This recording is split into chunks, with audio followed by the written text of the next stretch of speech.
Welcome back to the channel. Today, we're diving into an essential topic in computer architecture, registers.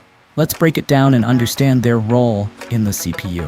We all know about the two types of memory in computers, primary memory and secondary memory. Secondary memory, like hard drives or SSDs, can store a huge amount of data but is slower in operation. On the other hand, primary memory, like RAM, is much faster but can store less data compared to secondary memory. Registers are a special type of primary memory, but they are even faster than RAM and are located directly inside the CPU.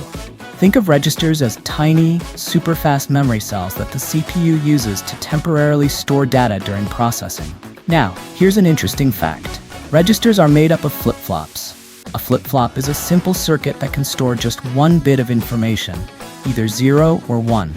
These flip-flops combine to create registers, which store data like instructions, addresses, or intermediate computation results. In conclusion, registers play a critical role in speeding up processing by storing the most frequently accessed data right where the CPU can grab it instantly. Their speed is unmatched, making them indispensable for modern computing. I hope this gave you a clear idea of what registers are and why they're so important. If you enjoyed the video, don't forget to like, subscribe, and comment. See you in the next one.